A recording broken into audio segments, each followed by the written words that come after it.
जय हिंद दोस्तों। आज हम डिस्कस करने वाले हैं 25 जुलाई 2025 के जो करंट अफेयर है उसको। तो इस लेक्चर को बहुत ध्यानपूर्वक लास्ट तक देखिएगा। तो जो फर्स्ट क्वेश्चन पूछा गया है वो पूछा गया है कि हाल में ही जो बेस्ट मैजिक क्रिएटर अवार्ड है वो किसे दिया गया है। वो दिया गया है सुहानी शाह को। उसके बाद हाल में ही रिसेंटली कुछ अवार्ड और दिए गए हैं 2025 में, उनको भी देख लेते हैं। लता दीनानाथ मंगलेश्वर जो पुरस्कार 2025 है कुमार मंगलम बिडाला को। मधुसूदन साई को जो मानवीय पुरस्कार के लिए फिजी देश के लिए सर्वोच्च जो companion of the order of Fiji मिला है। 72 मिस वर्ल्ड फेस्टिवल जो हैदराबाद में हुआ था उसके लिए उसमें जो मानवतावादी जो पुरस्कार है वो सोनू सूद को मिला है। 2025 में यूनाइटेड नेशंस और ग्लैमीकॉन जो विश्व प्रेस जो पुरस्कार है वो ला प्रेस को मिली है, और जो निरगुआ के 100 साल पुरानी अखबार है। और उसके बाद है वर्ल्ड जो जूरिस्ट एसोसिएशन द्वारा मेडल ऑफ ऑनर से सम्मानित करने वाले पहले भारतीय वकील कौन बने हैं, भुवन रिभु। और USISPF ग्लोबल लीडरशिप 2025 का जो अवार्ड मिला है कुमार मंगलम बिडाला को मिला है, जिनको US इंडियन जो स्ट्रैटेजिक पार्टनरशिप फॉर्म की वजह से मिला है। और जो वर्ल्ड फूड प्राइज 2025 है वो किसे मिला है, वो ब्राज़ील की मारिया गोला हुंगिया है जो एक माइक्रोबायोलॉजिस्ट हैं जो माइक्रो ऑर्गेनिज्म के ऊपर काम कर रही हैं। और लास्ट में है 2025 का जो अंतर्राष्ट्रीय बुक पुरस्कार है बानू मुश्ताक को मिला है जो भारतीय लेखक है। उन्होंने जो नॉवल लिखा है वो हार्ट लैम्प मिला है और ये कन्नड़ भाषा में है। नेक्स्ट, हाल में ही जो जो भारतीय नौसेना ने है जो अपाचे हेलीकॉप्टर का जो पहला बैच मिला है वो कहाँ से मिला है, वो संयुक्त राज्य अमेरिका से ये बैच हमें मिला है। नेक्स्ट, अगर हम वेपन्स की बात करें तो उससे जुड़ी हुई भारत का जो 2025 और 26 का राष्ट्र रक्षा बजट है वो है 6.81 लाख करोड़ रुपए। SIG-716 जो आसलट्स राइफल है वो भारत ने USA से खरीदी है जिसकी रेंज 500 मीटर है। एक के 203 राइफल जो है रूस में निर्मित है। यूपी के अमेठी में निर्माण हो रहा है, ये याद रखोगे आप, यूपी के अमेठी में इसका निर्माण हो रहा है। उग्रम स्वदेशी रिफाइल है जो कि DRDO द्वारा बनाई जा रही है और वो रेंज है 500 मीटर। ब्रह्मोस मिसाइल भारत ने किसको बेची है, फिलीपींस को बेची है। विद वीरोतस जो है कम दूरी वाली एयर डिफेंस सिस्टम है जो 6 किलोमीटर की है। स्मार्ट 2 लंबी दूरी वाली एयर डिफेंस है जो 30 किलोमीटर की रेंज की है। इंडिया डिफेंस एविएशन एक्सपो जो कहाँ हुआ है, जोधपुर में हुआ है, ये याद रखोगे। High altitude anti submarine warfare सोना बॉय जो है वो USA से हमने खरीदी है। सैन्य प्रमुख में मल्टी टारगेट एक्सप्लोजिव डिवाइस जो है अग्नि 9 लॉन्च की है। आग उगलने वाला हथियार पहला हथियार कौन सा है, इंजन ड्रोन, जो किसने तैयार किया है, यूक्रेन ने। C-29 जो है जो परिवहन विमान है स्पेन से खरीदा जा रहा है। स्पेन की एयरबस कंपनी ने ये इसे बनाया है। फिलीपींस के बाद हम जो ब्रह्मोस है वो इंडोनेशिया को से खरीदेंगे। और भारत ने T-72 जो युद्ध टैंकों के लिए 100 HP की इंजन खरीदेंगे, वो कहाँ से ले रहा है, वो रूस से ले रहे हैं। उसके बाद है हाल में ही नासा और इसरो ने एक जॉइंट सैटेलाइट लॉन्च की है। वो जो जॉइंट सैटेलाइट वो लॉन्च कर रहे हैं उनका नाम क्या है, उसका नाम है निसार। और ये कब लॉन्च करने जा रहे हैं, वो 30 जुलाई 2025 को ये जो सैटेलाइट है वो लॉन्च करने जा रहे हैं। नेक्स्ट पूछा गया है कि निसार का मतलब क्या है, NASA ISRO synthetic aperture radar है। और जो लॉन्च डेट है उसकी 30 जुलाई 2025 है। और टाइम क्या है, 5:40 शाम को। लोकेशन कहाँ पे है, सतीश धवन स्पेस सेंटर श्रीहरिकोटा में। रॉकेट कौन सा है, GSLV F-16। ऑर्बिट कौन सा है, 743 किलोमीटर हाई सन सिंक्रोनस ऑर्बिट। अब इसमें कितनी लागत लगी है वो देख लेते हैं। साझेदार कौन कौन है, इसरो भारत और नासा कहाँ से, अमेरिका से। और लगभग 12,500 करोड़ मतलब 1.5 अरब डॉलर। क्या काम आएगा ये हमें प्राकृतिक आपदाओं की निगरानी, पर्यावरणीय अवलोकन, तटीय क्षेत्रों पर निगरानी, जलवायु परिवर्तन का अध्ययन करना और विशेषता क्या है, ये दिन रात और बादलों के बीच का भी डाटा जो है वो हमें संकलित करेगा। हाल में ही पासपोर्ट से जो हाँ इंडियन पासपोर्ट है, हैंडली जो पासपोर्ट इंडेक्स के हिसाब से जुलाई 2025 में भारत की रैंकिंग क्या है, वो है 77 रैंक आया है। ठीक है। नेक्स्ट इसमें पूछा गया है कि जो हैंडली पासपोर्ट है इंडेक्स है 2025 में जो रैंकिंग हुई है वो क्या है, वो कितनी आई है, वो 77 आई है। सबसे पहले आप ये याद रखोगे पिछले साल कितनी थी, जनवरी में कितनी थी, 85 थी। तो अभी जो पासपोर्ट की रैंकिंग है उसमें कुछ इजाफा हुआ है। पासपोर्ट इंडेक्स स्रोत क्या है, यह इंडेक्स हैंडली एंड पार्टनर्स जो कहाँ के हैं, ये लंदन यूके के द्वारा तैयार किया जाता है। इसका जो डाटा है IATA जो है इंटरनेशनल एयर ट्रांसपोर्ट एसोसिएशन से लिया जाता है। और भारत की स्थिति भारत 59 जो देश हैं वर्ल्ड के अंदर उसमें वीज़ा फ्री यात्रा की अनुमति देता है। और नेक्स्ट में हम देखेंगे कि सबसे बेस्ट पासपोर्ट कौन सा है और सबसे वर्स्ट पासपोर्ट कौन सा है। तो सबसे जो बेस्ट पासपोर्ट है वो है सिंगापुर, और वो 193 देशों में फ्री वीज़ा फ्री चल सकते हैं। सेकंड है Japan, South Korea 190 countries. Third है Germany, France, Spain, Italy 189 countries. Fourth है नीदरलैंड, स्वीडन एंड पुर्तगाल 188 कंट्री। और जो फिफ्थ है फिनलैंड, स्विट्ज़रलैंड, ग्रीस और 187। हमने सिर्फ ये याद रखना है कि जो फर्स्ट है वो कौन है, वो सिंगापुर है। और जो सबसे वर्स्ट है वो कौन सी है, अफ़गानिस्तान है, जो सिर्फ कितने वीज़ा फ्री ट्रैवल 25 देशों में। उसके बाद सीरिया 27 देशों में, इराक जो है 29 देशों में, लीबिया जो है 38 देशों में, और जो नेपाल है 38 देशों में। नेक्स्ट क्वेश्चन है कि जो खनन पर्यटन है परियोजना एक स्टार्ट की गई है, किस राज्य ने स्टार्ट की है, वो हाल ही झारखंड राज्य ने स्टार्ट की है। उसके बाद झारखंड पर एक नज़र, झारखंड जो है 15 नवंबर 2000 को बना था। ये कहाँ से, ये बिहार से अलग होकर बना था। राजधानी कौन सी है, रांची। मुख्यमंत्री कौन है, हेमंत सोरेन। और उसके बाद राज्यपाल कौन है, संतोष कुमार गंगवार। और राज्य पशु पशु कौन सा है, हाथी। राष्ट्रीय उद्यान कौन सा है, बेतला राष्ट्रीय उद्यान। मुख्य अवतार कौन सा है, छोटा नागपुर। और मुख्य प्रमुख नदी कौन सी है, दामोदर।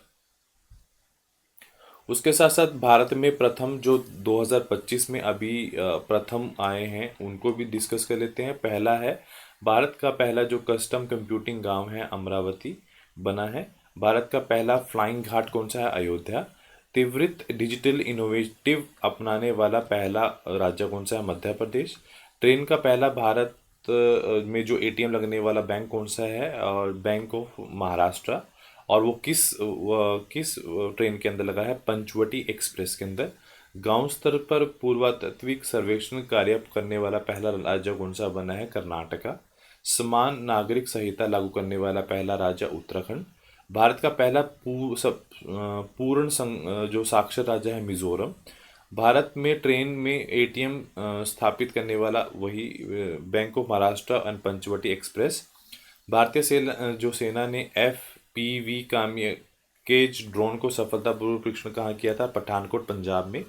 भारत की जो पहली स्वदेशी MRI मशीन का परीक्षण एम्स दिल्ली में हुआ है। और भारत की जो पहली नाइट सफारी कुकरेल का निर्माण जो हुआ है लखनऊ उत्तर प्रदेश में। और भारतीय रेलवे के सहयोग से भारत का पहला जो हाइपरलूप परीक्षण ट्रैक लॉन्च किया गया है वो IIT मद्रास तमिलनाडु। चलिए नेक्स्ट क्वेश्चन स्टार्ट करते हैं। नेक्स्ट क्वेश्चन में पूछा गया है कि किस देश ने यूनेस्को से बाहर निकलने का फैसला लिया है, वो हाल में ही अमेरिका ने ये फैसला लिया है। तो घोषणा की तारीख क्या है, 22 जुलाई 2025 को उसने यूनेस्को से बाहर निकलने का घोषणा की है। और घोषक कौन है, किसने बोला है, ये अमेरिका जो विदेश विभाग है और व्हाइट हाउस की दोनों ने ज्वाइंट बोला है ये बात। मुख्य घटनाएं कौन सी है, 1984 में अमेरिका ने पहली बार यूनेस्को छोड़ दिया था, पर 2003 में जो जॉर्ज बुश है प्रशासन ने दोबारा से इसकी सदस्यता ली थी। 2017 में ट्रंप प्रशासन ने फिर बाहर निकलने की घोषणा की। 2023 में बाइडेन जो प्रशासन ने फिर से सदस्यता ली। और 2025 में फिर से इसने बाहर निकलने की निर्णय लिया है। आप क्वेश्चन ये है कि जो यूनेस्को है उसका मतलब क्या है। यूनेस्को की फुल फॉर्म जो है वो United Nations Educational Scientific and Cultural Organization है, जिसकी जो स्थापना हुई है 1945 में हुई है। और जो मुख्यालय है वो कहाँ है, वो पेरिस फ्रांस में है। और उद्देश्य क्या है इसका, शिक्षा, विज्ञान, संस्कृत और विश्व धरोहरों का संरक्षण करना। और जो महानिदेशक हैं आडे ओजोले जो हैं इनके महानिदेशक हैं। उसके बाद रिसेंट में ही किस देश ने जो अशोक स्तंभ है उसकी प्रतिकृति जो है, मतलब उसकी जो रेप्लिका है उसका अनावरण किया है। तो वो है जो श्रीलंका है, उन्होंने इसका अनावरण किया है। तो श्रीलंका में भी कहाँ पे कब किया है, 21 जुलाई 2025 को इसकी रेप्लिका करी है। स्थान को है वासकाडुआ, जो कहाँ है, श्रीलंका में है। घोषणा क्या है, भारत के उच्चायुक्त जो है संतोष झा के द्वारा ये घोषणा हुई है। पहले तो आप श्रीलंका याद रखोगे। और उद्देश्य क्या है, श्रीलंका की अशोक के प्रति सेवा का सम्मान देना। समर्थन किसने किया है, भारत सरकार ने इस परियोजना के लिए $15 मिलियन की सहायता दी है। ऐतिहासिक महत्व क्या है, सम्राट अशोक ने अपने पुत्र महिदा और पुत्री संघमित्रा को श्रीलंका भेजा था, जिन्होंने वहां पर बौद्ध का प्रचार किया था। उसके बाद है अशोक स्तंभ के बारे में एक बार नजर डाल लेते हैं। जो निर्माता है सम्राट अशोक है, जो मौर्य वंश के तीसरे शासक हैं। समय लगभग 250 ईसा पूर्व। और जो स्थान है सारनाथ उत्तर प्रदेश। 4 सिंह है, चारों की जो दिशाएं हैं वो अलग अलग हैं। धर्मचक्र सिंहों के बीच में 32 तिलियां हैं, अब वो भारत के जो तिरंगा है उसके अंदर है। और नीचे क्या लिखा है, सत्यमेव जयते, मतलब सत्य की ही जय हो। और उद्देश्य क्या है, बौद्ध धर्म के प्रचारक हेतु धर्म स्थलों को अंकित करना। स्थान कहाँ है, भारत और नेपाल के विभिन्न हिस्सों में स्थित। और आकार कितना है, 40 से 50 फीट। उसके बाद है हाल में ही किस राज्य ने स्थित में जो अन्नामेलाई टाइगर रिजर्व है में जो हॉर्नबिल जो कंजर्वेशन सेंटर स्थापित किया है, वो कहाँ किया है रिसेंटली, वो तमिलनाडु में इन्होंने किया है। पहले जो ये पक्षी है उसके बारे में डिस्कस कर लेते हैं। ये केरल और अरुणाचल प्रदेश का एक राज्य पक्षी है। और IUCN के जो स्थिति के हिसाब से ये वनरेबल है। और इंग्लैंड में, नागालैंड में सॉरी, 1 से 10 दिसंबर तक हॉर्नबिल जो महोत्सव मनाया जाता है। अभी जो इसका जो कंजर्वेशन किया गया है वो कहाँ किया गया है, अन्नामलाई टाइगर रिजर्व कोयंटबूर में, तमिलनाडु में। वित्त पोषणा कितनी है, 1 करोड़ से ज़्यादा। उसके बाद उद्देश्य क्या है, इन पक्षियों का संरक्षण, अनुसंधान और आवास पुनर्स्थापन। वितरण क्षेत्र कहाँ कहाँ मिलते हैं पक्षी, एशिया में, अफ्रीका में, मलेशिया में, भारत के पूर्वोत्तर, पश्चिमी घाट और मध्य भारत में। नागालैंड में नेक्स्ट ध्यान जो आपने रखना है, और जो हॉर्नबिल फेस्टिवल है वो हर साल आयोजित किया जाता है। और कब किया जाता है, 1 से लेकर 10 दिसंबर के बीच में। नेक्स्ट है, दिल्ली सरकार ने ओलंपिक और पैरा ओलंपिक जो गोल्ड मेडल विनर होंगे बाय द दिल्ली गवर्नमेंट, वो कितनी उनको राशि देगा, अब वो 7 करोड़ देगा। तो एक नज़र पहले वाले में, अगर कोई भी इंसान, कोई भी खिलाड़ी स्वर्ण पदक जीत कर आएगा, पहले उसको राशि दी जाती थी 3 करोड़, अब देंगे 7 करोड़। रजत कोई जीत के आएगा तो 2 करोड़ पहले राशि दी थी, अब 5 करोड़। और अगर कोई कांस्य पदक जीत के आएगा तो उसको पहले 1 करोड़ और अब 3 करोड़। उसके बाद है नेक्स्ट, पूछा गया है कि जो राष्ट्रीय सिकल सेल एनीमिया मिशन कब शुरू हुआ था, जिसके अंतर्गत भारत ने 6 करोड़ लोगों की स्क्रीनिंग का लक्ष्य रखा था। तो वो 1 जुलाई 2023 को प्रधानमंत्री मोदी जी द्वारा ये किया गया था। तो उसके बाद है कि जो सिकल सेल एनीमिया मिशन के देख लेते हैं, शुभारंभ क्यों कब हुआ था, 1 जुलाई 2023 को। और कहाँ हुआ था, मध्य प्रदेश में शाहडोल जगह पे। और शुभारंभ किसने किया था, वो प्रधानमंत्री मोदी जी द्वारा शुरू किया गया था। उन्होंने ये बोला था कि 2047 तक हम भारत में सिकल सेल के एनीमिया को ख़त्म कर देंगे। उद्देश्य क्या है, 0 से लेकर 40 वर्ष तक के जो आयु के जो 7 करोड़ लोग हैं उनकी स्क्रीनिंग करना। अभी तक 6 करोड़ लोगों की स्क्रीनिंग हो गई है, मतलब बहुत पहले ही हम चल रहे हैं। अब क्वेश्चन क्या है, सिकल सेल एनीमिया है क्या, ये एक जेनेटिक डिसऑर्डर है जो माँ बाप से बच्चों में जाता है। और इसमें क्या होता है, जो RBC का जो स्ट्रक्चर होता है वो कनकेव होता है। कनकेव मतलब गोल होता है।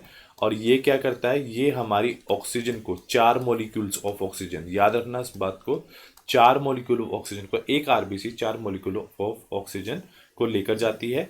पर इसमें जो ये कनकेव शेप होती है जो आरबीसी, इसमें जो सिक्कल शेप हो जाती है ऐसी आरबीसी। ठीक है, आरबीसी का जो स्ट्रक्चर है वो सिक्कल शेप हो जाता है, सिक्कल शेप हो जाता है, जिसमें जो उसको O2 की जो नीड होती है जो हमारी बॉडी को, उसकी वो पूरी नहीं हो पाती। तो ये याद रखोगे। तो ये लाल रक्त कोशिकाओं सिकल सेल की हो जाती हैं, इसमें ऑक्सीजन की आपूर्ति बंधित हो जाती है। विशेष ये मेनली कहाँ मिलती है, जो आदिवासी समुदाय हैं उनमें ये वाली बीमारी मिलती है। नेक्स्ट है WTA द्वारा टूर स्तर पर एकल मैच जीतने वाली भारत की दूसरी सॉरी जो WTA टूर स्तर पर एकल मैच जीतने वाली दूसरी सबसे उम्र दराज जो महिला अभी खिलाड़ी बनी है वो कौन सी बनी है, वीनस विलियम बनी है। उसके बाद नेक्स्ट, वीनस विलियम की उम्र कितनी है, तो वो है 45 वर्ष है, जिन्होंने ये सिंगल मैच अपने नाम किया है, दूसरी महिला बनी है। और ये विलियम ने DC ओपन जो टेनिस टूर्नामेंट 2025 जीता है। और उससे पहले अगर पूछ लिया गया कि पहला कौन है, तो पहला कौन है, मार्टिन जो नवतोलवा है, जो उन्होंने 47 की उम्र में 2004 के अंदर अपनी जीत को ये जीत दर्ज की थी। वीनस विलियम जो है एक अमेरिका टेनिस खिलाड़ी है, उन्होंने 7 एकल ग्रैंड स्लैम भी अपने नाम किए हैं। और वो वह अमेरिका जो प्रसिद्ध महिला टेनिस खिलाड़ी सेरेना विलियम की बहन है। उसके बाद है नेक्स्ट, पूछा गया है कि कुछ करंट अफेयर स्पोर्ट्स जगत से भी, FIDA वर्ल्ड कप 2025 की मेजबानी कौन करेगा, वो भारत करेगा। 2027, 2029, 2031 में जो वर्ल्ड टेस्ट चैंपियनशिप होगी उसकी मेजबानी कौन करेगा, उसकी मेजबानी इंग्लैंड करेगा। बिहार ने 10वीं जूनियर जो राष्ट्रीय रग्बी 7 चैंपियनशिप की जो अंडर 18 का खिताब अपने नाम किया है। आद्रे रेसेल जो है अंतर्राष्ट्रीय क्रिकेट से घोषणा लेंगे, इसका जो ये कहाँ से हैं ये आप कमेंट बॉक्स में बताओगे। और भारतीय महिला क्रिकेट हॉकी जो खिलाड़ी दीपिका ने पॉलीग्रास मैजिकल जो स्किल पुरस्कार अपने नाम किया है। जैनिक सीनियर ईगा एविस्टिका ने बिल्डन 2025 का खिताब अपने नाम किया है। और लास्ट क्वेश्चन है आज का, वो ये पूछा गया है कि मुरली श्री शंकर ने विश्व जो एथलेटिक पुर्तगाल स्पोर्ट्स मीट 2025 में कौन सा मेडल अपने नाम किया है, ये गोल्ड मेडल इन्होंने अपने नाम किया है। और उन्होंने बहुत अच्छी और बहुत लंबी जंप ली है। उसके बाद है रिवीजन एक बार, आदि तिरुपति महोत्सव तमिलनाडु में कब और कहाँ मनाया जाएगा, 23 से 27 जुलाई गोवाकोड़ा चोलपुरम में। गोवा शेपर्ड लिमिटेड द्वारा हाल में ही स्वदेशी प्रदूषण नियंत्रण पोत जलवतरण कहाँ किया जाएगा, समुद्र पे चाहते। और बेस्ट मैजिक क्रिएटर अवार्ड जीतने वाली पहली भारतीय सुहानी शाह। पिछले 5 वर्षों में सार्वजनिक क्षेत्रों में NPA की कितनी कमी आई है, 6.5% से अधिक। ADB के अनुसार भारत की अर्थव्यवस्था 2025 से 2026 में किस दर से बढ़ेगी, 2025 में 6.5 है और 2026 में 6.7। उसके बाद है मॉर्गन स्टैनली के अनुसार भारत कब दुनिया की तीसरी अर्थव्यवस्था बन जाएगा, 2028 तक। किस राज्य सरकार ने पदक विजेताओं को नकद पुरस्कार की विधि की है, दिल्ली सरकार ने। प्रधानमंत्री मोदी ने हाल में किन देशों की पहले चरण लंदन पहुंचे हैं, ब्रिटेन और मालदीव के में। प्रसार भारती ने हाल में ही किस प्लेटफॉर्म मीडिया में मुफ्त समाचार सेवाओं लेने के लिए आमंत्रित किया है, PS शब्द। उसके बाद है किस देश ने यूनेस्को को बाहर होने की घोषणा की है, अमेरिका को और यूनेस्को से। उपराष्ट्रपति पद के चुनाव की प्रक्रिया किस संस्था ने शुरू की है, ECI है, इलेक्शन कमीशन ऑफ इंडिया। तो आज के लिए इतना ही। Do like share and subscribe my channel. Thank you so much.